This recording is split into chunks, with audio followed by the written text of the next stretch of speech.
عبد الله الأنصاري عن فاطمة الزهراء عليها السلام بنت رسول الله صلى الله عليه وآله قال: سمعت فاطمة أنها قالت: دخل علي أبي رسول الله في بعض الأيام فقال: السلام عليك يا فاطمة. فقلت: وعليك السلام.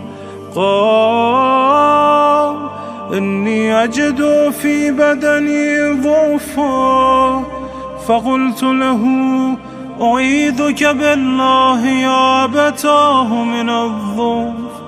فقال: يا فاطمة، ائتيني بالكساء اليماني فغطيني به. فأتيته بالكساء اليماني فغطيته به وصرت أنظر إليه وإذا وجهه يتلألأ كأنه البدر في ليلة تمامه وكماله. فما كانت إلا ساعة وإذا بولدي الحسن قد أقبل وقال: السلام عليك يا أمه. فقلت: وعليك السلام يا قرة عيني وثمرة فؤادي. فقال: يا أمه، إني أشم عندك راحة طيبة كأنها رائحة جدي رسول الله. فقلت: نعم، إن جدك تحت الكساء. فأقبل الحسن نحو الكساء وقال: السلام عليك يا جدا يا رسول الله، أتأذن لي أن أدخل معك تحت الكساء؟ فقال: وعليك السلام يا ولدي ويا صاحب حوضي، قد أذنت لك. فدخل معه تحت الكساء. فما كانت إلا ساعة وإذا بولدي الحسين قد أقبل وقال: السلام عليك يا أمه. فقلت: وعليك السلام يا ولدي ويا قرة عيني وثمرة فؤادي. فقال لي: يا أمه، إني أشم عندك راحة طيبة كأنها راحة جدي رسول الله.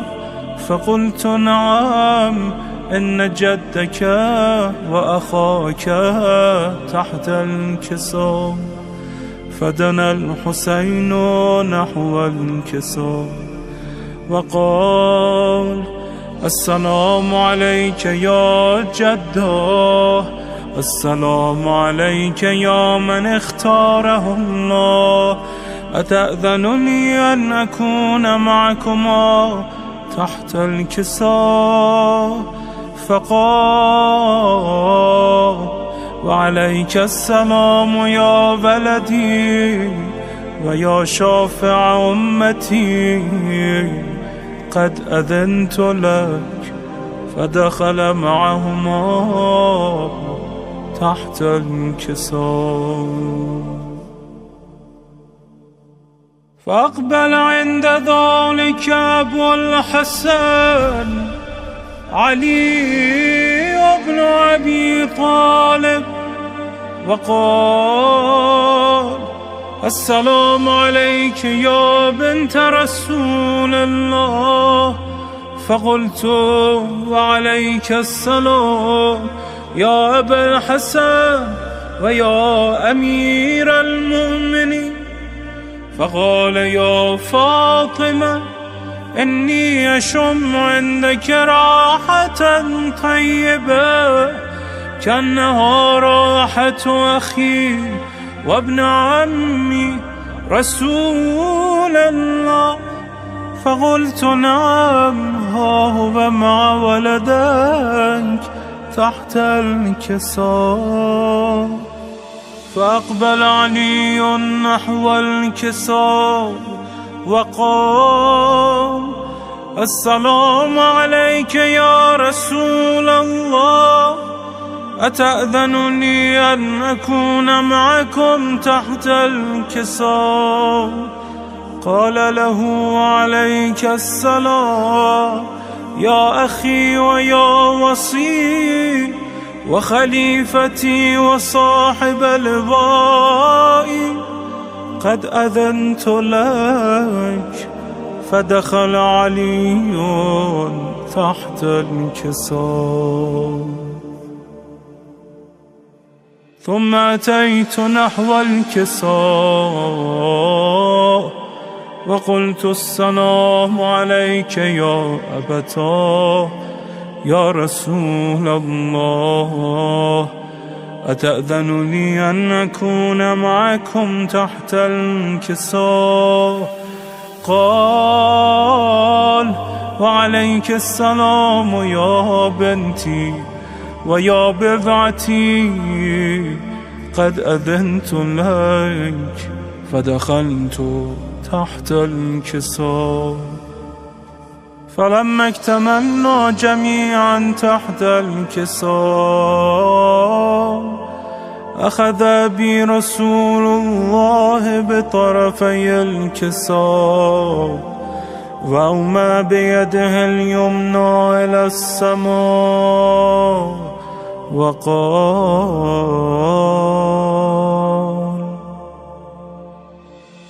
اللهم إن هؤلاء أهل بيتي وخاصتي وحامتي، لحمهم لحمي ودمهم دمي، يؤلمني ما يؤلمهم ويحزنني ما يحزنهم.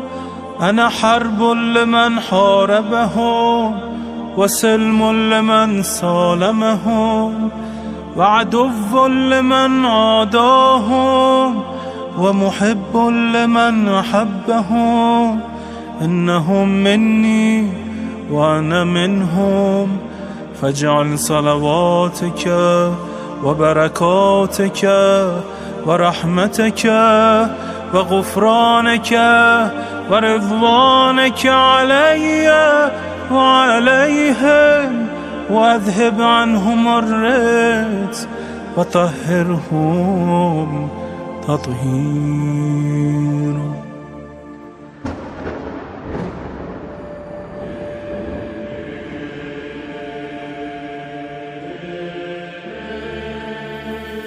فقال الله عز وجل يا ملائكتي ويا سكان سماواتي، إني ما خلقت سماء مبنية ولا أرضا مدحية ولا قمرا منيرا ولا شمسا مضيئا ولا فلكا يدور ولا بحرا يجري ولا فلكا يسري إلا في محبته هؤلاء الخمسة الذين هم تحت الكساء. فقال الأمين جبرائيل يا رب ومن تحت الكساء؟ فقال عز وجل هم أهل بيت النبوة ومعدن الرسالة، هم فاطمة وأبوها وبعلها وبنوها. فقال جبرائيل يا رب أتأذن لي أن أهبط إلى الأرض لأكون معهم سادسا؟ فقال الله نعم قد أذنت لك. فهبط الأمين جبرائيل وقال السلام عليك يا رسول الله. العلي الأعلى يقرئك السلام ويخصك بالتحية والإكرام ويقول لك وعزتي وجلالي إني ما خلقت سماء مبنية ولا أرضا مدحية ولا قمرا منيرا ولا شمسا مضيا ولا فلكا يدور ولا بحرا يجري ولا فلكا يسري إلا لأجلكم ومحبتكم، وقد أذن لي أن أدخل معكم، فهل تأذن لي يا رسول الله؟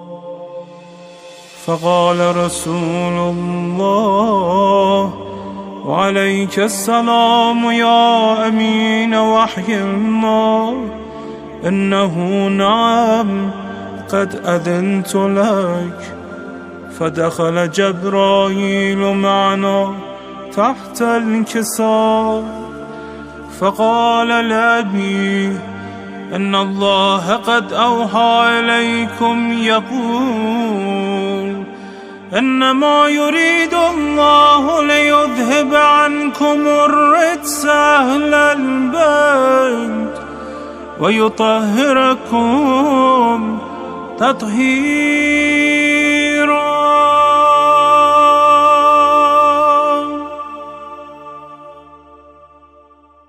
فقال علي لأبي يا رسول الله أخبرني ما لجلوسنا هذا تحت الكساء من الفضل عند الله.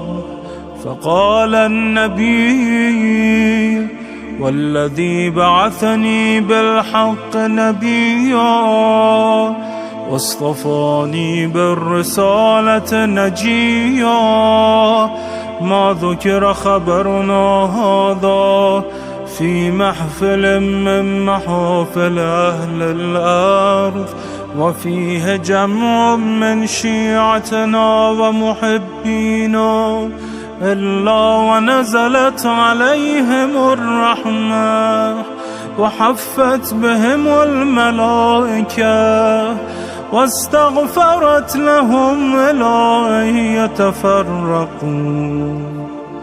فقال علي إذا والله فزنا وفاز شيعتنا ورب الكعبة. فقال أبي رسول الله يا علي والذي بعثني بالحق نبيا واصطفاني بالرسالة نجيا ما ذكر خبرنا هذا في محفل من محافل أهل الأرض وفيه جمع من شيعتنا ومحبينا وفيهم مهموم الله وفرج الله همه ولا مغموم الله وكشف الله غمه ولا طالب حاجة الله وقضى الله حاجته.